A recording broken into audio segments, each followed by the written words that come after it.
এই মাসটা এত দামি কেন হলো? দামি কেন হলো? এই মাসটা দামি হওয়ার পেছনে কারণটা কি?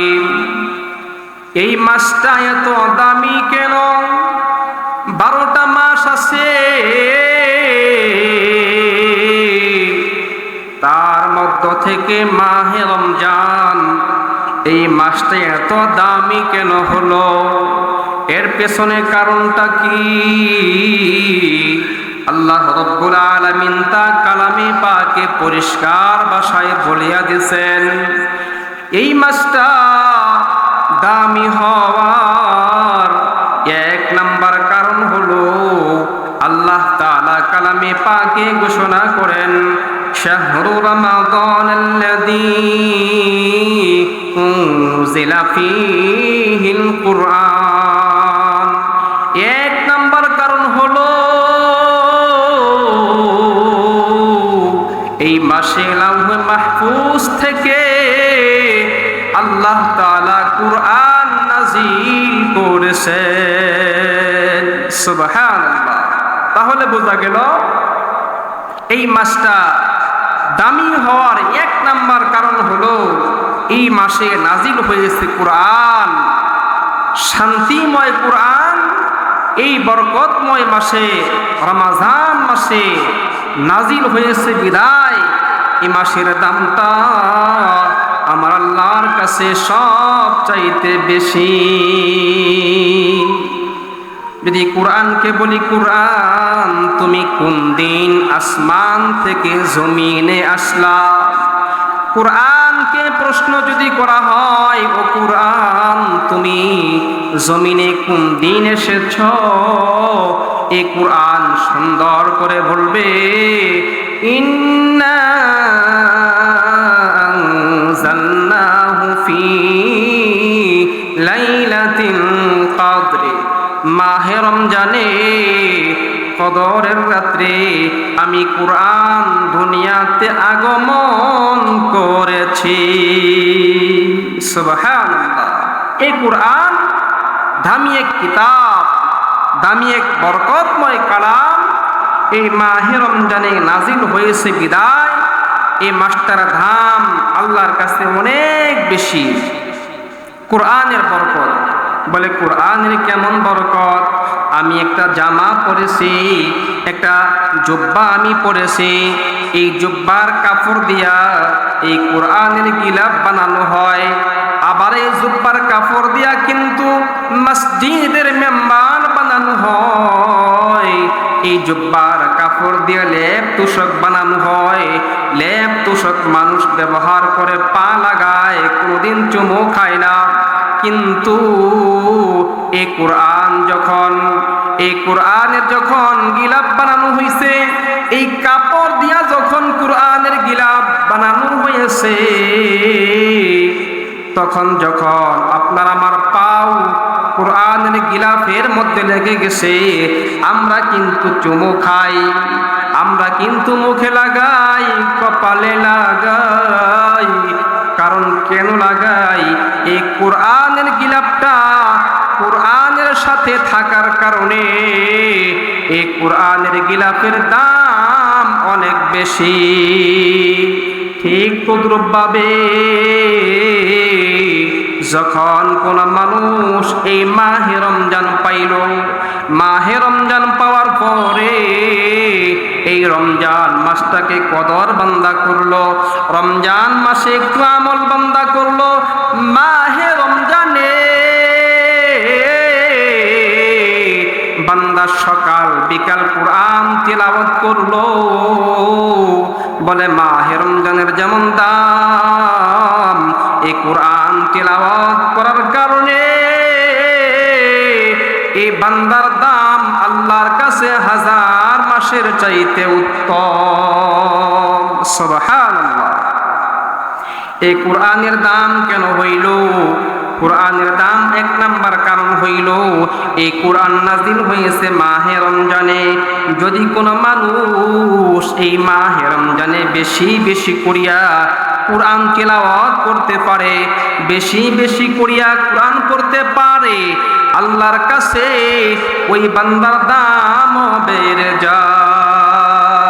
সুবহানাল্লাহ। তাহলে এই মাসটা হলো রমজান মাস।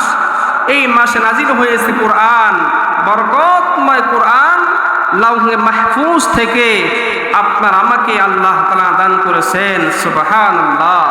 এই মাসে আমি বিশেষ করে 6টি আমলের কথা বলবো, যে 6টি আমল করতে পারলে আল্লাহ তাআলা আপনাকে আমাকে একটা জান্নাত দান করবেন। কি সেই 6টি আমল? আমি 1 নাম্বার আমলের কথা বলবো। সেই আমলটা হলো বেশি বেশি দরুদ শরীফ পড়া।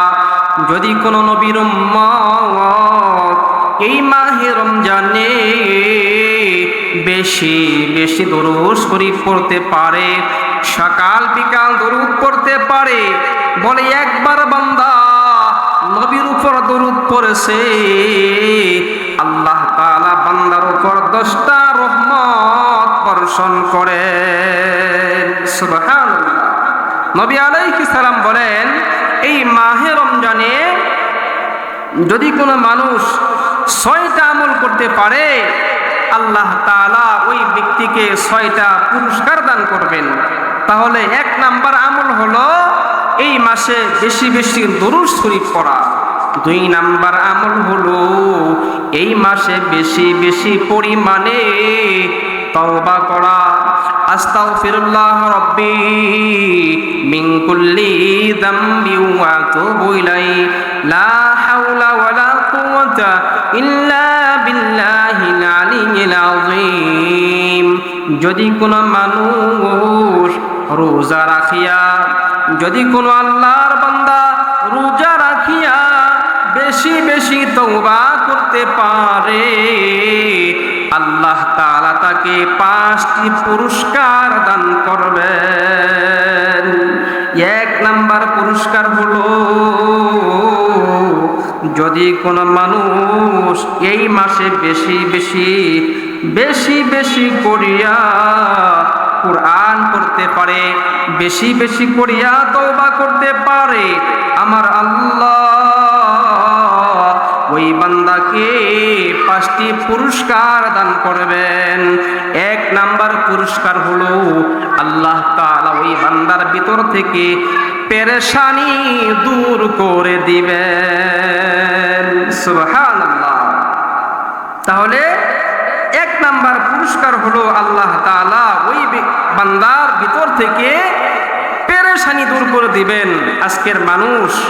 আজকে মানুষ সকাল থেকে সন্ধ্যা পর্যন্ত রিজিকের পিছে ছুটে আর বলে, হুজুর আমি খুব পেরেশানির মধ্যে আছি, আমি খুব পেরেশানির মধ্যে আছি, আমি খুব চিন্তিত। কিন্তু আল্লাহর হাবিব বলেন, যদি কোনো মানুষ রোজা রাখিয়া বেশি বেশি আস্তাগফিরুল্লাহ পড়তে পারে, তওবা করতে পারে, আল্লাহ তাআলা তার ভিতর থেকে পেরেশানি নামক এই রোগটা দূর করে দিবেন। 2 নাম্বার হলো আল্লাহ তাআলা তাকে গুনাহমুক্ত একটা জীবন গড়ার তৌফিক দিবেন। 3 নাম্বার হলো আল্লাহ তাআলা ওই বান্দাকে রিজিকের ফয়সালা করে দিবেন। 4 নাম্বার পুরস্কার হলো আমার আল্লাহ ওই ব্যক্তিটাকে সম্পদ দান করবেন। 5 নাম্বার পুরস্কার হলো আল্লাহ তাআলা তাকে নেক সন্তান দান করবেন। যদি কোনো মানুষ এই মাহে রমজানে বেশি বেশি করিয়া তওবা করতে পারে, আল্লাহ তাআলা ওই বান্দাকে 5টা পুরস্কার দান করবেন। এর মাঝে 1 নম্বরে হলো আল্লাহ তাআলা তার ভিতর থেকে পেরেশানি দূর করে দিবেন, নেক সন্তান দান করবেন, সম্পদ দান করবেন, আল্লাহ তাআলা তার গুনাহ খাতা মাফ করে দিবেন। বলা তওবা করলে কি হয়? তওবা করলে কি হয়? ইমাম আহমদ ইবনে হাম্বল, ইমামদের ইমাম, বড় একজন ইমাম আহমদ ইবনে হাম্বল, এই ইমামটা হাদিস সংগ্রহ করার জন্য ঘর থেকে বাহির হইছেন। ইমাম আহমদ ইবনে হাম্বল হাদিস সংগ্রহ করবেন। রাত গভীর হয়ে গেল, 1 মসজিদে উঠলেন। মসজিদে গিয়ে বললেন, ও মুয়াজ্জিন সাহেব, একটু আমাকে থাকার ব্যবস্থা করিয়া দেন। মসজিদের মুয়াজ্জিন বলতেছে, না না, আপনাকে মসজিদে থাকা দেওয়া যাবে না, এই মসজিদের অনুমতি নাই, আপনি থাকতে পারবেন না। ইমাম আহমদ ইবনে হাম্বল আবার বললেন, ও মুয়াজ্জিন, একটু থাকতে দেন, আমি মুসাফির, সকালবেলা চলে যাব। না না, মুয়াজ্জিন কোনোভাবেই ইমাম আহমদ ইবনে হাম্বলকে জায়গা করে দেয় না, থাকতে দেয় না। যখন মসজিদ থেকে বাহির করে দিছেন, কোন শীত, এই শীতের মধ্যে একটু অগ্রসর হলেন, সামনে আগাইলেন। আগায়া দেখলেন একটা যুবক একটা হোটেলের মধ্যে রুটি বানাইতেছে। এই যুবককে গিয়া সালাম দিলেন, আসসালামু আলাইকুম ওয়া রাহমাতুল্লাহ। যুবকটা সুন্দর করিয়া বললেন, ওয়া আলাইকুমুস সালাম ওয়া রাহমাতুল্লাহ। ইমাম আহমদ ইবনে হাম্বল বলতেছেন, ভাই যুবক, শুনো শুনো, এই যে কনকনা শীত, রাত হয়ে গেছে, তুমি রুটি বানাইতেছো, এই যে তোমার একটা চুলা আছে, এই চুলার মধ্য থেকে একটু আগুন পোহাইতে চাই, তুমি কি অনুমতি দিবা? বড় ইমাম যুবকটিকে বলতেছে, ও যুবক, মাহে রমজান মাস, তোমার যে চুলা আছে, একটু আগুন পোহাতে চাই। যুবকটা বললেন, আহলান সাহলান, ও হুজুর, অবশ্যই আপনি আসেন, আগুন পোহান, আগুনের তাপ নেন। আপনি কেমন কথা বলেন? আপনি এখানে নাস্তাও করেন, আপনি আগুনও পোহান। ইমাম আহমদ ইবনে হাম্বল চুলার কাছে বৈশা আগুনের তাপ নিতেছেন, আর যুবকটাকে দেখতেছেন যখন রুটি বানায়, করতেছে আস্তাগফিরুল্লাহ রব্বি। যুবকটা মানুষকে খানা খাওয়াইতেছে, করতেছে আস্তাগফিরুল্লাহ। এই যুবকটা মানুষকে খাবার দেয়, তখনও দরুদ শরীফ পড়ে, আস্তাগফিরুল্লাহ পড়ে। ইমাম আহমদ ইবনে হাম্বল ডাক দিয়া বললেন, ও যুবক, ব্যাপার কি, তুমি সদা সর্বদা তোমার জবান থেকে শুধু পড়তেছো আস্তাগফিরুল্লাহ রব্বি, এর কারণটা কি? এই যুবক ডাক দিয়ে বলতেছে, হুজুর, আমি এই জন্য বেশি বেশি দরুদ শরীফ পড়ি আর বেশি বেশি আস্তাগফিরুল্লাহ পড়ি, আল্লাহ তাআলা আমার সব দোয়া কবুল করে নিছে। সুবহানাল্লাহ। যখন এই যুবক বলতেছে, হুজুর, আমি সদা সর্বদাই আমার জবান থেকে পড়ি আস্তাগফিরুল্লাহ, আমি সব সময় তওবা করি, আল্লাহ পাক আমার সব দোয়া কবুল করছে, তবে একটা দোয়া আল্লাহ আমার আজও কবুল করে নাই। ইমাম আহমদ ইবনে হাম্বল আশ্চর্য হয়ে গেলেন, ও যুবক, তুমি কি বলো? কোন দোয়া আল্লাহ তোমার কবুল করে নাই? এবার যুবক ডাক দিয়ে বলতেছে, হুজুর, আমি শুনেছি এই জামানার মধ্যে একজন ইমাম আছে, তার নাম হলো ইমাম আহমদ ইবনে হাম্বল।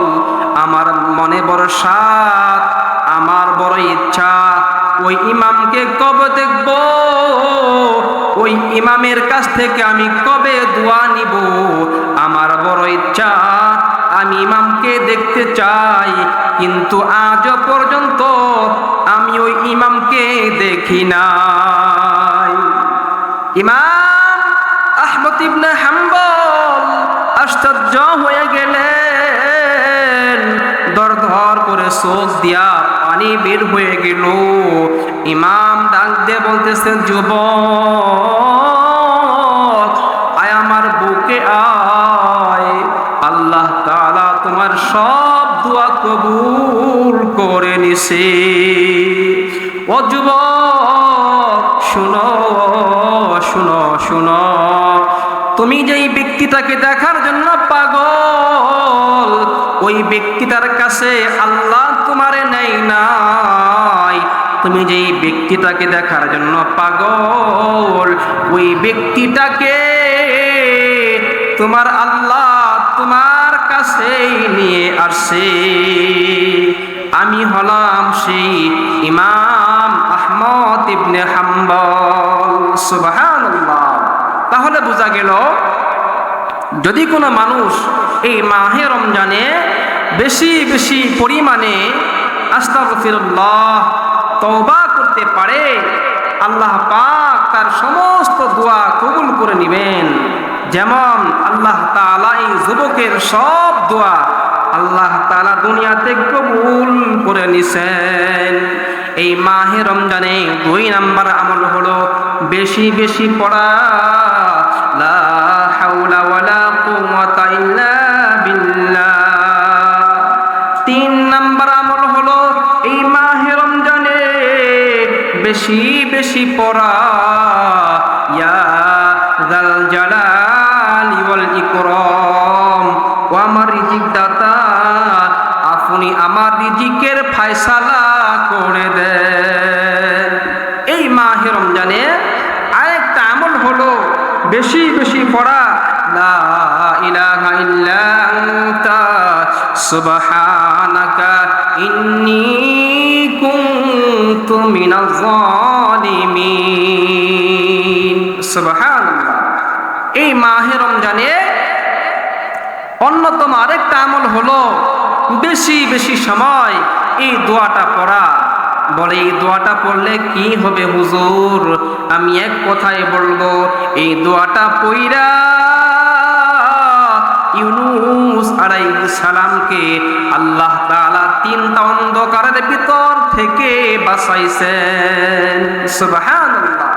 যদি আজও কোনো মুসলমান এই মাহে রমজানে বেশি বেশি পড়ে লা ইলাহা ইল্লা আনতা সুবহানাকা ইন্নী কুনতু মিনাজ জালিমিন। যদি কোনো মুসলমান এই মাহে রমজানে নাজাতের 10 দিনে এই দোয়াটা বেশি বেশি পরিমাণে পড়তে পারে, আল্লাহ তাআলা ওই বান্দাটাকে জাহান্নাম থেকে মুক্তি দিয়ে জান্নাতি বানায়া দিবে। সুবহানাল্লাহ। সম্মানিত উপস্থিতি, এই মাহে রমজানে আমাদের কিছু করণীয় আছে, কিছু বর্জনীয় আছে। আমাদের কি করণীয়?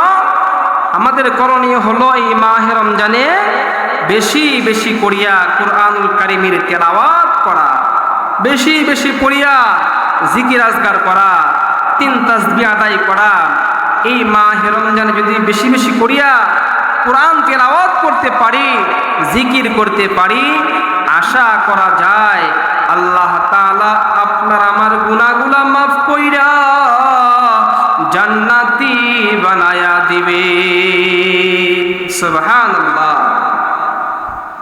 এক গরিব ব্যক্তি, একজন সন্তান, স্ত্রী আর স্বামী, আরেকজন সন্তান, এই 3 জন মিলিয়া যখন রোজা রাখছে, গরিব মানুষ, ঘরে ইফতার নাই, কান্নাকাটি করতেছে, হারে আমাদের ঘরে ইফতার নাই, আমরা গরিব মানুষ, আমি আর আমার স্ত্রী যদিও পানি খাইয়া ইফতারি করতে পারবো, কিন্তু আমাদের যে সন্তানটা আছে এত সন্ধ্যাবেলা ইফতারি চাবে, আমি কি দিব? গরিব মানুষটা সন্ধ্যার আগে আগে এক ধনী ব্যক্তির কাছে গিয়া বলে, ভাই আমি খুবই গরিব, আমি খুবই অসহায়, রোজা রেখেছি, আমার ঘরে কোনো খাবার নাই। ও ধনী ভাই, আল্লাহ আপনাকে সম্পদ দান করেছে। ও ধনী ভাই, আল্লাহ আপনাকে সম্পদ দিয়েছে, আপনি আমাকে কিছু টাকা ধার দেন, কিছু টাকা কর্জ দেন, আমি ইফতার কিনা খাবো। এই ধনী মানুষটা গরিব মানুষটাকে ঘাট ধরে ঘর থেকে বাহির করে দিছে আর বলতেছে, ও গরিব, তোকে টাকা দিলে তুই দিতে পারবি না, না না তোকে টাকা দেওয়া যাবে না। দেখবেন এমন কিছু মানুষ সমাজের ভিতর পাওয়া যায় যারা অনেক ধনী হয়। এই ধনী মানুষগুলা গরিবদেরকে টাকা ধার দেয় না, টাকা লাগায়, কর্জ দেয় না, কিন্তু সে টাকা সুদে টাকা দেয়, সুদ লাগাবে কিন্তু তাকে কর্জ দিবে না। এমন কিছু মানুষ সমাজে খুঁজে পাওয়া যায়, অথচ এই গ্রামে নাই, ধামর নাই, অন্য অন্য জায়গায় আছে। আলহামদুলিল্লাহ ধামরও আছে। হ্যাঁ, এমন কিছু লোক পাওয়া যায় গরিবদেরকে টাকা ধার দিবে না, সে সুদে লাগাবে, সুদ দিতে চায়। এই গরিব মানুষটা যখন গার ধরে ধাক্কা দিয়া ঘর থেকে বাহির করে দিছে, এই মানুষটা নিরুপায় হইয়া, অসহায় হইয়া রাস্তা দিয়া হাঁটতেছে। কিছু দূর যাওয়ার পরে দেখে একজন ব্যক্তি তার সামনে আসতেছে, ঢাক দিয়া বললে, ভাই গো, তোমার চোখে পানি দেখা যায়। বলে, না না আমার চোখে পানি নাই। বলে, কথা সাফাইও না, তুমি মনে হয় রোজা রেখেছো, তোমার মুখটা বড় মলিন দেখা যায়। বলে, তোমার সঙ্গে বললে আমার কি হবে, তোমার সাথে বললে আমার কি হবে। মুসলমান ধনী ব্যক্তির কাছে গেছিলাম, আমাকে টাকা কর্জ দেয় নাই, ধার দেয় নাই, আমাকে ঘাড় ধরে ধাক্কা দিয়া বের করে দিয়েছে। ও ভাই, তুমি তো ইহুদি, তোমার সঙ্গে বললে আমার আর কি হবে। ইহুদি ব্যক্তি ডাক দিয়ে বলতেছে, ও মুসলমান ভাই, আমাকে ইহুদি বলে ধাক্কা দিও না, আমাকে ইহুদি বলে গালি দিও না। ও মুসলমান ভাই, শোনো শোনো, ইফতারির সময় হইতেছে, এই যে কিছু টাকা নিয়ে যাও, তোমাকে দিয়া দিলাম, তুমি গরিব মানুষ, আমি হয়তো ইহুদি, আল্লাহ আমাকে সম্পদ দান করেছে, আমি তোমাকে কিছু টাকা এমনি দিয়া দিলাম, ইফতারি কিনা খাইও। এই মুসলমান ব্যক্তিটা টাকা গোলা পাইয়া ইফতারি কিনা বানিয়ে নিয়ে আসে। ইফতারির আগ মুহূর্তে আল্লাহ দোয়া কবুল করে। এই গরিব মুসলমান ইফতারি সামনে নিয়ে আল্লাহর কাছে হাত বাড়ায়া কান্দে আর বলে, ওরে আমার মাওলা রে, ওরে আমার মাসুক রে, আমার ঘরে খাবার নাই, আমার ঘরে ইফতারি নাই, আমাকে কোনো মুসলমান টাকা ধার দেয় নাই, একজন ইহুদি ব্যক্তি আমাকে টাকা ধার দিয়েছে। আল্লাহ গো, আমি তোমার কাছে খোদা নিয়া বলতেছি, ইফতারি সামনে নিয়ে তোমার কাছে বলতেছি, গো আল্লাহ, মেহেরবানি করিয়া ওই ইহুদি ব্যক্তিটাকে তুমি হিদায়াত দিয়া দাও। আল্লাহর বান্দা যখন দোয়া করছে, আমার আল্লাহ দোয়াটা কবুল কইরাও নিছে। ইফতারি শেষ হলো, তারাবির নামাজ হয়ে গেল, মানুষগুলা ঘুমায়া গেল, ওই ধনী মুসলমান সেও ঘুমায়া গেল। রাত্রেবেলা স্বপ্নে দেখতেছেন কিয়ামত কায়েম হয়ে গেছে, মাথার আধা হাত উপরে সূর্য চলে আসছে। এমন সময় দেখতেছে ওই মুসলমান ব্যক্তি দৌড়াইতেছে দৌড়াইতেছে দৌড়াইতে দৌড়াইতে সামনে গিয়ে একটা বড় বিল্ডিং দেখলো। গিয়া দেখে বিল্ডিং এর সামনে এক দারোয়ান বৈশা রয়েছে। মুসলমান ব্যক্তি বলে, ভাই, কিয়ামত কায়েম হয়ে গেছে দেখতেছি, এই বিল্ডিংটা কার, তালা লাগানো দেখা যায়। ও দারোয়ান ভাই, এই তালাটা খুইলা দাও, আমি ভিতরে প্রবেশ করতে চাই। দারোয়ান ডাক দিয়ে বলতেছে, না না, এই বিল্ডিংটা আপনার না, এই বিল্ডিংটা হলো ওই ব্যক্তিটার।